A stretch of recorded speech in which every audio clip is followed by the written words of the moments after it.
También voy a hacer una pequeña introducción a la segunda parte, la que hemos estructurado, donde teóricamente mi intervención era explicar el contenido de esa guía verde y roja que tenéis ahí, que como podéis imaginar, no la voy a explicar, decir ahí, porque lo vais a ver vosotros y vosotras la utilidad después que tiene, porque tiene un sentido. Pero sí voy a hacer referencia también. Pero algunas cosas previas, antes de entrar también ahí. Cuando decidimos elaborar estas herramientas, o no sé si herramientas o pequeños instrumentos, yo creo que herramientas, vamos a dejarlo más sencillito, respondía a varias cuestiones. Una demanda de las organizaciones de que necesitaban algún tipo, ya había habido intentos y muchas organizaciones habían hecho ya incluso trabajos en esta dirección, de elaborar documentos, algo que sirviera a nuestra gente que está trabajando, peleándose estos temas en distintos ámbitos en el conjunto del sindicato, del país. Y inicialmente el diseño era hacer 3 guías, una centrada en lo que sería la negociación colectiva, los convenios colectivos a todos los niveles, otra centrada en la actuación concreta en la empresa y la otra, lo que llamaban en algunas organizaciones una guía jurídica. La guía jurídica desapareció porque vimos que no tenía sentido hacer una guía, porque lo que había que recoger alguna reseña en esas 2 guías que trataban aquello sobre los aspectos relacionados con las cuestiones en anexos aparte, y así es como lo que ocurre.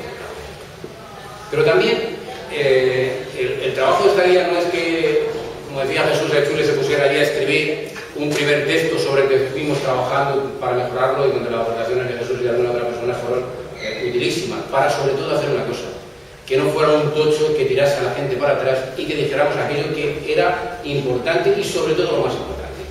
Mira, apuntaba Jesús que habíamos tenido algunas reuniones con organizaciones, fundamentalmente, lógicamente con federaciones. Fundamentalmente tuvimos reuniones con 4 federaciones, les invitamos a todas, pero fundamentalmente respondieron 4 de ellas.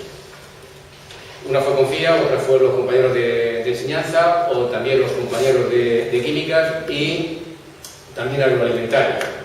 Nos reunimos con personas que están peleando estos temas a distintos niveles, negociando convenios estatales o negociando convenios de empresa, trabajando en distintos sitios, sindicatos provinciales, los temas de formación y llevando negociaciones, a miembros de comités de empresa. Y de ese trabajo pues salían sobre todo muchas preguntas a las que necesitábamos intentar dar respuesta. Entonces, el sentido de las guías era a ver si éramos capaces de orientar, digamos, de alguna manera con estas guías la respuesta que podían dar las personas que nos representan en estos niveles. Ese es el sentido. Es verdad otra cuestión, y somos conscientes.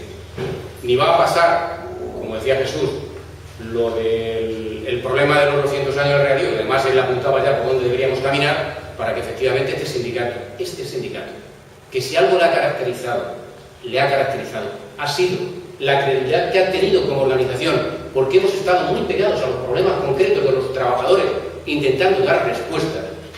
En este tema específico de la formación, siendo complicado, siendo complejo, hay que seguir el camino que sabemos que con otros instrumentos, en otras condiciones, nos ha dado resultado ante los trabajadores.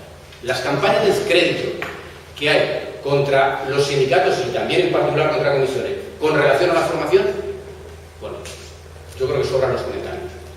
Si nuestros compañeros y compañeras que están trabajando estos temas en los centros de trabajo son las personas que saben, primero que saben, pocos delegados sindicales. Yo lo primero que aprendí cuando me acerqué a este sindicato es que este sindicato no decía una cosa simplemente porque se la inventaba, sino porque la sabía y daba respuestas desde el conocimiento de la legislación, de lo que se puede hacer, de las posibilidades.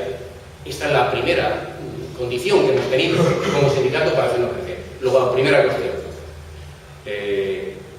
Debemos aprender, debemos conocer, debemos saber para efectivamente nuestra gente dé respuesta, no cualquier cosa, o responda efectivamente a las preguntas, porque este sindicato tiene todas las respuestas a los problemas que tienen los trabajadores, aunque sean complejos y largas de conseguir en algunos casos o de alcanzar la solución.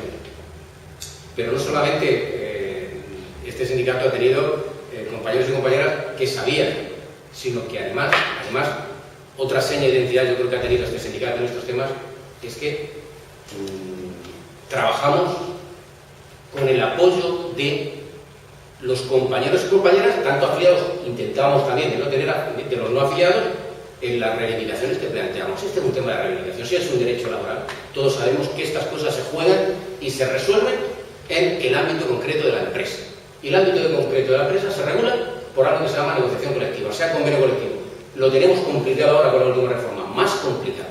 Pues también, a lo mejor el reto es mayor que hace un tiempo, pero sin lugar a dudas el camino va a ser el mismo. Bueno, situando ya, entrando en la línea.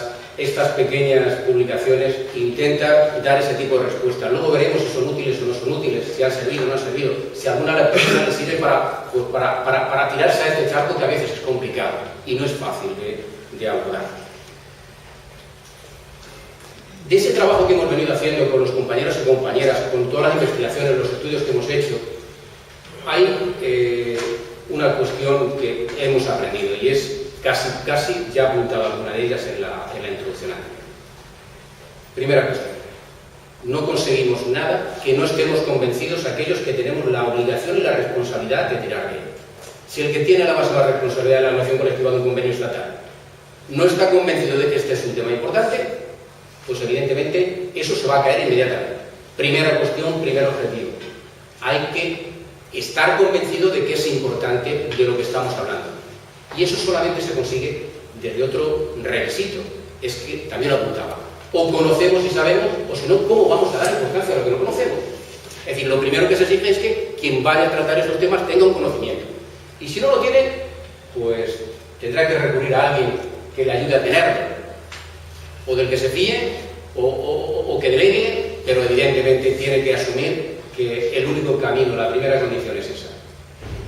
La segunda cuestión es que tenemos que estar convencidos de que la herramienta por definición de este sindicato y la única que es propia de este sindicato y de los sindicatos en general es la negociación colectiva. Esto es algo que solamente podemos hacer nosotros y que además es la norma que regula todas las relaciones laborales de los trabajadores de cualquier empresa en este país. Y también apuntaba, y se llegaba ya, también hemos visto por la experiencia de compañeros y compañeras que nos han aportado su experiencia, es que todos los avances que se han conseguido en convenios estatales, en convenios de empresa, acuerdos, trabajos específicos, donde ha habido avances, los compañeros y compañeras que han trabajado siempre lo han hecho a partir de un estudio de datos de cuál es la situación, de la foto de la realidad, de su empresa, de su sector o de su convenio concreto. Pero no se han tirado a la piscina sin hacer un análisis previo, de estudio, de análisis, de decir cuál es la situación de esta. Hagamos un diagnóstico de la realidad.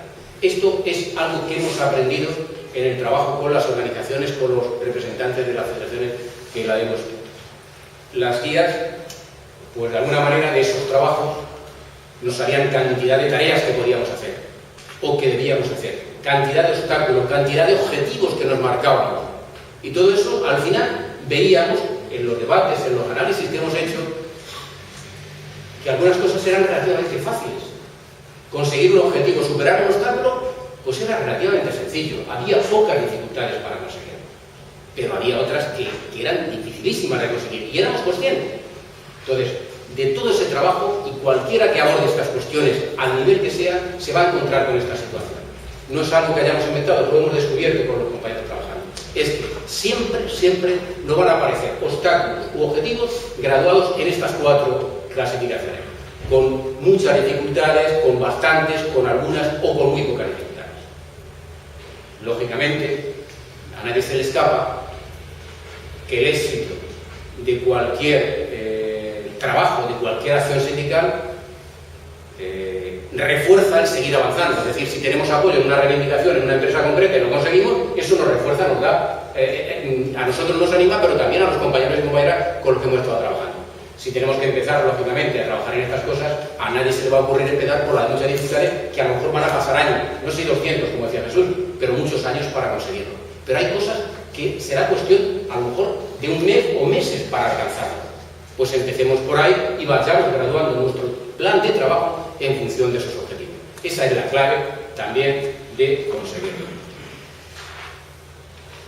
Si hacemos alguna referencia a las 2 guías, porque creo que es importante hacer algunos apuntes. Mirad, la verde, la del convenio colectivo, esta primera, la que se refiere a cómo está, cómo deberíamos abordar la negociación colectiva, la formación en la negociación colectiva. Pues tiene 3 bloques en la guía, 3 bloques. La introducción para situarnos y decir, bueno, recordar lo que ya sabemos, que es un derecho laboral y por tanto materia de negociación colectiva.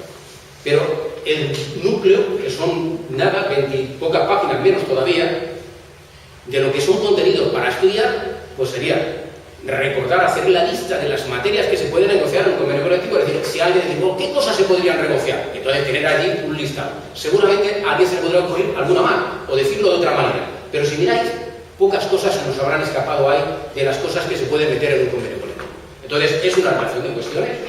Una relación de cuestiones que luego, en los anexos, podemos ver cuáles son las referencias también legislativas en las que nos apoyamos para hablar de que eso es materia de negociación colectiva. Y luego hay una segunda parte, que sería lo que llamamos plan de trabajo o reflexión de análisis. No está así escrito en la guía, que por cierto, tiene un error que nos dimos cuenta ya una vez que estaban publicadas, pero que en el título no habría que decirlo así. Estamos hablando del convenio colectivo, sea de sector o de empresa, entonces lo que habría que decir es, si os vais a la página 27, observar que el título es el segundo bloque, que yo le he resumido, un plan de trabajo, que es la última palabra, debería decir identificar la situación de la formación en el convenio como base para mejorarlo, no en la empresa.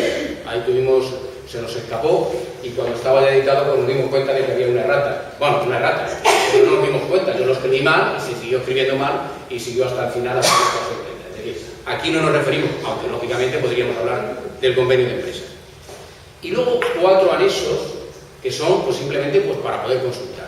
El primero es quizá el más complicado de todos, es el más complejo, porque Jesús lo decía, la herramienta esta que está construyendo el sindicato con el apoyo y el trabajo de las federaciones que está haciendo la Secretaría y Foro Confederal, es una herramienta que es estratégica para que cuando hablemos en un sector concreto, en una empresa concreta, de un puesto de trabajo concreto en la clasificación profesional y hagamos referencia a lo que tiene que saber, utilicemos la misma herramienta. No tiene sentido que un tornero en Tarrasa tenga que saber una cosa diferente o le exijamos cosas diferentes para ser tornero en un puesto de trabajo en una empresa que si está en Linares. Eso nos rompe por la mitad como sindicatos y como trabajadores. Es decir, partirnos en el acceso a las condiciones, la movilidad, en fin, ¿qué os voy a contar?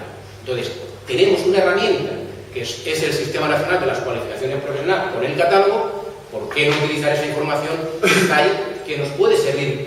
Que es complejo, pero nos puede servir. Bueno, en ese primer anexo lo que hay es ejemplos de algunas cualificaciones para que veáis, los que no conocéis esto o el que no conozca esto, de qué estamos hablando. Entonces, hay unos ejemplos de algunas cualificaciones más o menos cercanas, otras más complejas. Luego, lo que decía antes, la legislación sobre formación. Recordad que ha habido algunos cambios en la última reforma laboral, han introducido cambios. Fundamentalmente, yo diría que nos afecten directamente es que el artículo 23 lo amplía, no lo limita, no acorta, no quita ninguna de las competencias, sino que desglosa el apartado 1b del antiguo, lo divide en 2, el artículo 23 del Estatuto, el apartado B, y añade 2 nuevos que no quita, sino que precisamente habla del derecho de las 20 horas acumulables durante 3 años y tal.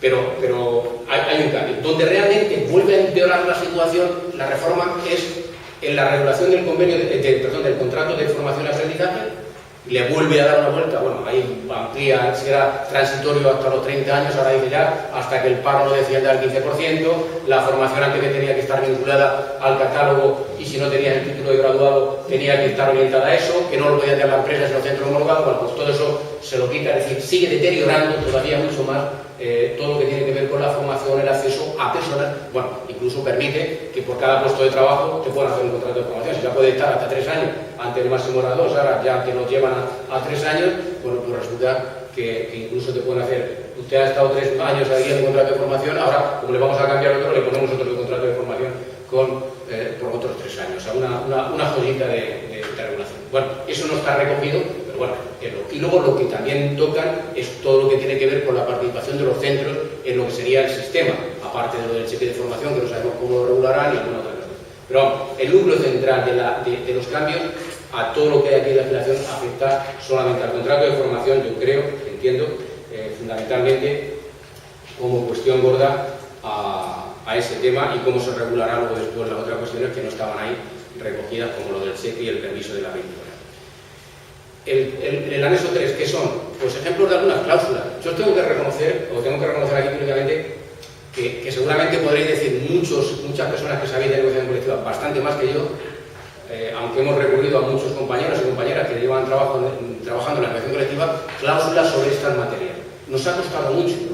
Ya el estudio que encargamos a Julia Fría para ver cómo se recogía todas estas cuestiones en la negociación colectiva nos dijo que, bueno, que estábamos con esos pelos que decía Jesús, que apenas se trata o se trata mal incluso a los temas de formación. Bueno, pues hemos cogido cláusulas que pueden ser tipo, que dan ideas de cómo se pueden abordar determinadas cuestiones, porque lo que no está regulado, y si el estatuto o cualquier convenio estatal mandata para que se regule después en la empresa, ya sabéis que lo que no está regulado va a ser la voluntad del empresario. Siempre lo que no está regulado, y ahora con esta reforma laboral todavía es mucho más fácil lo van a tener. Y luego algunos datos para recordar. Yo solamente voy a dar un dato. ¿Cómo ha crecido la formación en los últimos años en nuestro país? Es decir, cada vez hay más trabajadores y trabajadoras que participan de esto. Luego la necesidad de que el sindicato dé respuesta es mayor a medida que pasa el tiempo y sobre todo una cosa impresionante como reto sindical.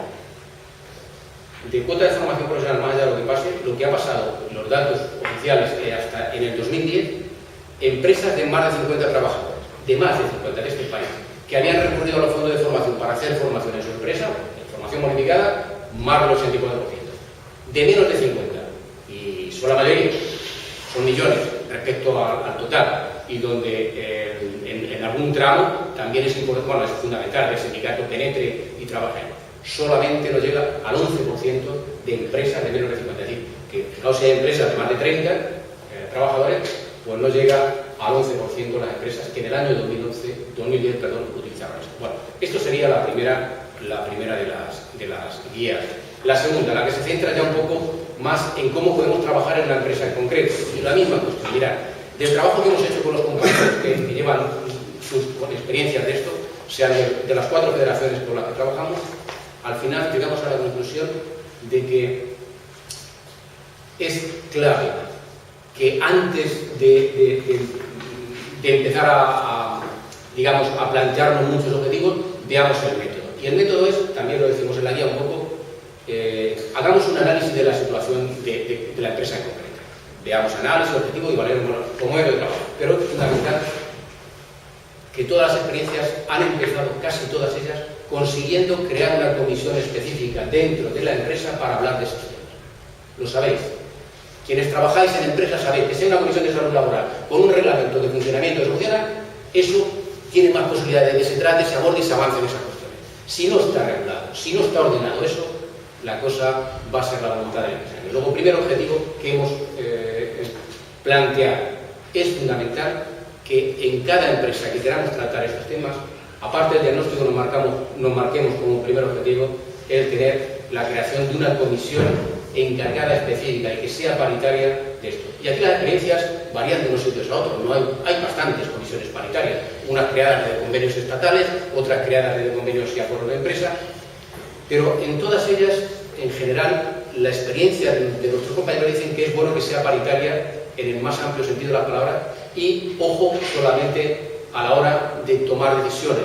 Nos referimos, porque no es lo mismo ser paritario también y tomar las decisiones por consenso, donde solamente están comisiones o comisiones UGT y no hay capacidad de bloqueo, que en aquellas donde las representaciones del comité de empresa, de la empresa, se ponen pinta y si lo hacemos por consenso, alguien puede vetar simplemente la posibilidad de estar de acuerdo, es decir, una minoría, es decir, esas son cuestiones elementales que yo creo que todo el mundo sabe que no se puede meter en esos casos. ¿Será bueno el consenso? Bien, va a caminar aquí, pero que nadie nos pueda vetar una minoría, aunque fuéramos nosotros también la minoría dentro de esa empresa, parece que no se ve. Entonces ahí ponemos algunos ejemplos muy cortitos, lo vais a ver de esto, y luego nos centramos también en otra herramienta que también los compañeros nos dicen. No solamente el decreto 395 dice que para hacer formación bonificada las empresas tienen que hacer y presentar un plan de formación, y voy a entrar en los derechos del RLT, los procedimientos, en fin, y los cambios si se podrían mejorar. Aquí lo que está claro es que la otra herramienta del plan de formación nos permite precisamente todo eso que podemos tratar, discutirlo con la empresa. ¿Avanzaremos o no avanzaremos más? ¿Deprisa o más despacio? Pero sin lugar a duda, si tenemos un sitio, no solamente debemos discutir, sino el instrumento donde discutir, que es el plan de formación, también los compañeros y compañeras lo dicen, que se avanza más deprisa y se avanza más, aunque efectivamente no es una materia fácil y todo coincide. Y por último, aquí lo hemos organizado los anexos de otra manera, del 01 al 11, decir, del 1 al 2. Todos ellos son referencias legislativas de las materias que se han tocado anteriormente. Es decir, si os vais a la introducción donde hablamos un poco del derecho a la formación, pues vais a ver, entre paréntesis, anexo 01. Entonces vais, tenéis la página de qué dice, y os vais a ver si es la Constitución o es el Estatuto de los Trabajadores, la referencia específica. De cualquiera de los temas, eso, cuando aparece, os hace una referencia legislativa de esos anexos. Básicamente, hasta eso la guía. Y yo termino como empecé.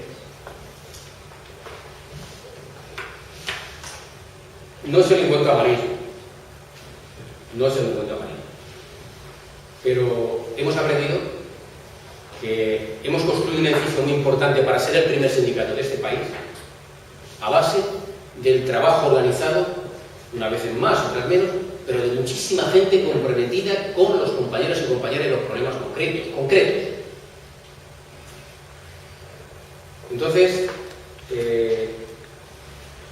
no ponemos tarea a los compañeros de acción sindical, pero somos conscientes de que si los compañeros de acción sindical, al nivel que puedan, cada federación, cada organización, cada territorio, a la hora de tocar estos temas, no se plantean cuestiones concretas y no generalidades, para aquello de que no hay nada que resuelve todo, y decimos, bueno, pues vamos a centrarnos aquí, que parece que hay mejores condiciones, que tenemos un comité de empresa, que no sé qué, que hemos visto, que han demandado, las razones que sean. Pero es la única vía para que dentro de, no sé si 5 años, 10 años, este sindicato siga siendo el primer sindicato de este país.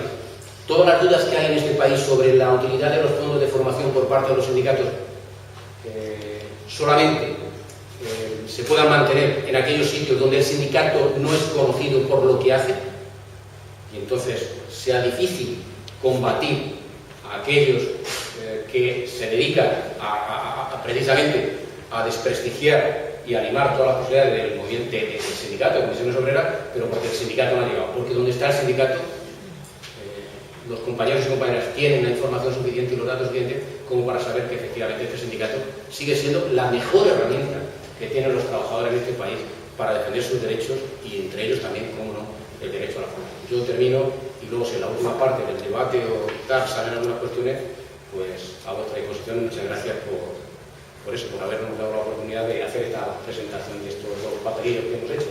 Gracias.